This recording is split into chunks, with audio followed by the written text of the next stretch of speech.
Silence is the enemy no one trains for. Until your screens go dead, your autopilot fails, and your boat is suddenly a drifting, powerless target. Technology handed us control, and it took away self-reliance. Today, most sailors would rather chase a bright magenta line than trust their own senses. But when GPS drifts, or lightning wipes out your electronics, almost nobody remembers how to get home. How did we go from command to dependency? The answer exposes a hidden vulnerability that could cost you everything. The first time a sailor sees a glass cockpit, it feels like stepping onto the bridge of a spaceship. Radar slices through fog, AIS lights up every ship for miles, and the GPS plotter draws a thick magenta highway straight to the harbor. There is a rush of confidence, no more guessing, no more squinting at distant buoys or worrying about hidden reefs. The autopilot holds a perfect line while you sip coffee and tap a touchscreen for weather updates. It is easy to believe you have outsmarted the sea, but the trade is invisible. The moment your eyes lock onto that magenta line, something ancient slips away. The plotter's promise is simple: just follow the line, steer the icon, and you will arrive safely. It is so seductive that people stop looking out the window. They trust the blue dot more than their own senses. Delivery captains have a name for it: the Magenta Line zombie. No one sets out to become one, but every year boats run aground with their bows pointed perfectly down the digital path, right onto sandbars the screen forgot to mention. Chart offsets, outdated data, and GPS drift turn a convenience into a trap. In 2015, a yacht in Florida followed its plotter's Magenta Line onto an uncharted shoal. The crew never glanced at the water. The insurance report called it automation complacency. The real shock comes when the system fails. Lightning does not care how much you paid for your electronics. One strike fries the lot: radar, plotter, autopilot, all gone in a flash. I have watched the glow vanish from the screens, leaving only the black, humming silence of a dead bridge. In that moment, the only thing left between you and disaster is what you remember, not what you can reboot. As a delivery captain, I have learned to trust steel, canvas, and my eyes. Code written in Silicon Valley will not save you when the sky turns white and the world goes dark. AIS draws a digital net across the sea, promising that every ship is visible and every threat is mapped on the screen. But that net is full of holes. Fishing boats, old trawlers, and half the debris floating out here do not broadcast a signal.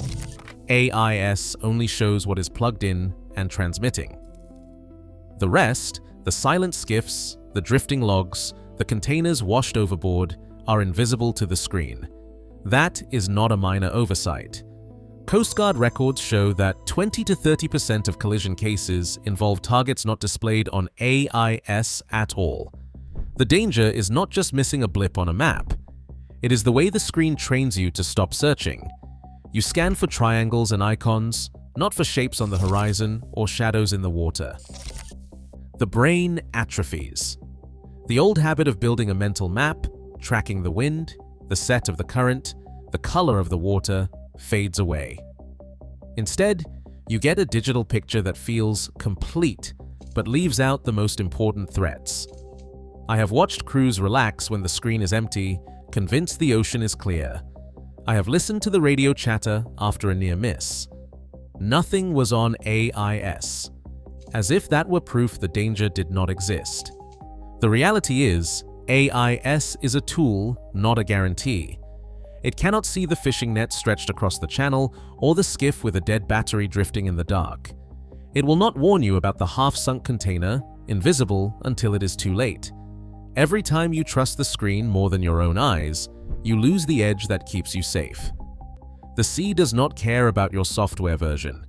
It rewards the sailor who looks up, scans the water, and keeps a running tally in his head: what is real, what is missing, what is changed. When the screen goes blank, only those habits remain. That is the difference between command and complacency. A quiet helm, a simple compass, and a pencil. This is where real navigation begins. The old hands call it dead reckoning, a method so basic it is almost embarrassing to admit how few sailors practice it now. The principle is simple. You measure your speed, you track your heading, and you note the time. That is it. No satellites, no batteries, just math and memory. Take a chip log, the original speedometer. It is a wooden board, weighted and tied to a knotted line. Toss it over the stern, let it pay out for 30 seconds, and count the knots that slip through your fingers. Each knot equals 1 nautical mile per hour. If you are making 6 knots and you hold that for 2 hours, you have covered 12 nautical miles. Mark it on the paper chart with a sharp pencil. Draw a line from your last fix, angle it by your compass heading, measure the distance. That is your new estimated position. There is a rigger I know who insists on running this drill every delivery, even with all the electronics humming. He likes to say, if you cannot plot your course with a pencil, you cannot call yourself a sailor. He is right. The feedback from the chip log, the scratch of the pencil, the feel of the boat's motion. These are the tools that never lose power. When you practice dead reckoning, you are not just tracing lines on a chart, you are building a mental map of the coast, connecting your senses to the sea. That is a skill no screen can replace. A sailor's real weather forecast starts with a glance at the sky, not a swipe on a screen. Clouds stack on the horizon, the wind shifts, the air smells of rain. These signals have warned mariners for centuries. Today, most sailors stare at apps that promise precision down to the hour, trusting a server in Virginia over the barometer on their own deck. But the sea does not care about your data plan. When the pressure drops fast, 2 millibars in an hour, you can feel the storm coming in your bones. The app might still show blue skies, but the old hands are already reefing the sails. The barometer is the last honest instrument on a boat. It does not care about wireless internet or battery life. It measures the truth right where you stand. In the Chicago-Mackinac race of 2011, weather apps predicted a gentle breeze, but the barometers told a different story. That night, a squall rolled in, capsizing 5 boats. The sailors who trusted their eyes and instruments stayed safe. The ones who trusted the forecast got caught flat-footed. Redundancy used to be built into the system. Lawrence C, the old radio navigation network, was the backup when satellites failed. In 2010, the US shut it down for good, betting everything on GPS. That was the last time American sailors had a real fallback. Now, when the signal drops, there is nothing left but what you remember and what you can see. The sky never lies. Technology just delays the truth. A rope under load tells its own story. When you grind a winch by hand, the tension hums through the handle and into your bones. Every shudder, every sudden slack, every vibration is a warning. You feel the difference between a line that is just right and a line that is about to snap. The old rigger on the dock says, "The rope talks to you, electric motors don't." He is right. Manual work trains your hands to listen. You know when a sheet is binding, when a block is jammed, when the sail is filling just right. That feedback loop is the difference between a controlled maneuver and a shredded sail. Electric winches changed all that. Push the button, and the drum turns with silent, relentless force. There is no warning when the load spikes. The motor does not hesitate, it just keeps pulling until something gives. 100 pounds, 500, 1,000, the winch does not care. It is numb to the danger.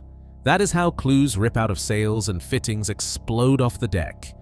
The machine cannot feel a snag or a tangle. Only hands can. This is not nostalgia, it is physics. When you are connected to the boat through muscle and skin, you get a real-time readout of every force at play. Automation severs that connection. It turns the sailor into a bystander, watching the work happen behind a layer of plastic and code. The more you rely on motors, the less you learn about the boat's limits and your own. The feel is gone, replaced by a false sense of control. When something finally breaks, it is always a surprise.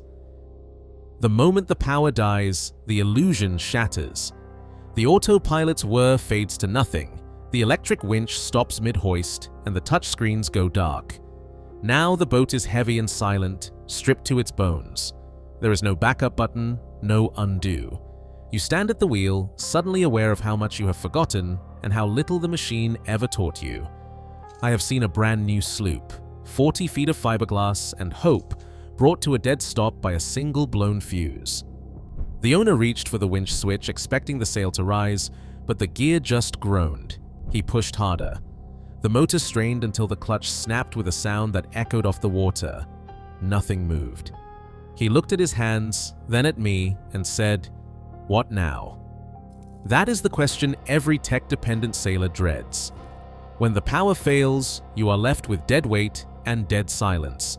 No feedback, no warning, just a pile of gear that will not budge. The ocean does not care about your warranty. If you cannot haul a line by hand or steer without a compass light, you are not in command, you are cargo. A rigger I trust once told me, if you cannot sail the boat with the power off, you cannot sail the boat. That is the line in the sand. Technology is a tool, not a crutch. The moment it becomes a substitute for skill, you become a passenger on your own vessel, waiting for the next failure to decide your fate. The test begins with a flick of the main breaker. The cabin lights blink out. The hum of electronics dies. There is a moment of hesitation as the owner stands at the silent helm, hands hovering over dead screens. No chart plotter, no autopilot, no digital compass. Only the faint glow of a flashlight and the rustle of paper charts breaking the darkness. First task, plot a course home. The owner fumbles for a pencil, eyes darting between the chart and the black window. The habit of tapping a screen is so deeply wired that the mind stalls. Minutes slip by as he tries to recall how to measure distance with dividers, how to read depth contours by lamplight. The steady confidence of the Magenta Line is gone, replaced by uncertainty. Time seems to tick louder with each passing second. Next comes harbor entry. The radio is silent, no digital depth sounder to call out warnings. He scans the water for buoys, but the mental map is not there. Every shadow looks the same.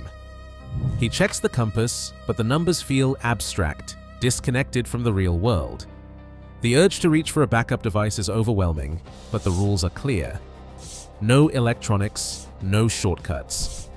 The only tools allowed are eyes, memory, and a paper chart. Now, dropping anchor. Without a powered windlass, the chain feels heavier than expected. The owner strains at the manual handle, sweat beading on his forehead. There is no gauge to show how much rode is out, no digital display to confirm the set. He tries to judge by feel, counting links, listening for the change in sound as the anchor bites.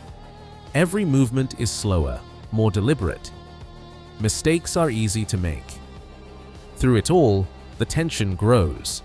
Each step exposes another gap, another moment where muscle memory fails and uncertainty creeps in.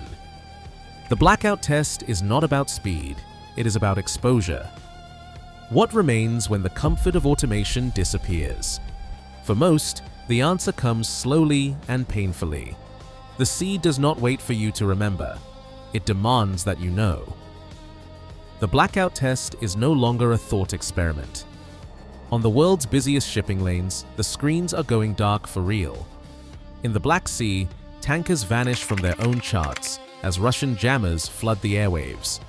In the Straits of Hormuz, GPS signals flicker and die, leaving captains with nothing but a blank display and a growing sense of dread.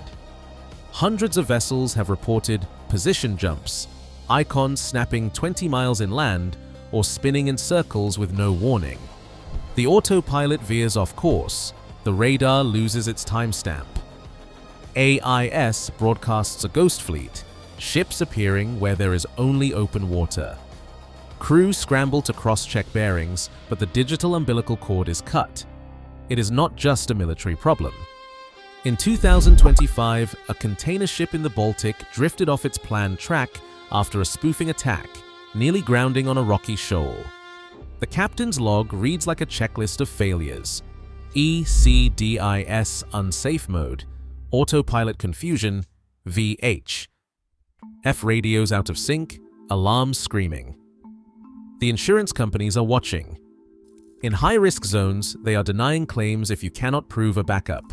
No paper chart, no payout. Owners are starting to wake up. I have stood next to a nervous skipper as the plotter froze, watching his confidence drain away with every lost signal. He looked at me and said, "What do we do now?" There is no app for that. When the satellites blink out, the only thing left is what you know: how to steer by the wind, how to plot a line with a pencil, how to read the water's color. The failure is not just technical, it is cultural. We built a generation of sailors who trust the screen more than their own senses. The risk is not theoretical anymore. It is here, and it is happening every day in every sea with a signal worth jamming. Right now, GPS spoofing incidents are rising, and power failures at sea remain common. Yet analog skills vanish from training logs every year. As technology advances, dependency grows, eroding the judgment and resilience sailing once demanded. The ocean doesn't care if your screen is blank. Either you command your vessel or you're just along for the ride. Let me know in the comments. Could you find your way home without the grid?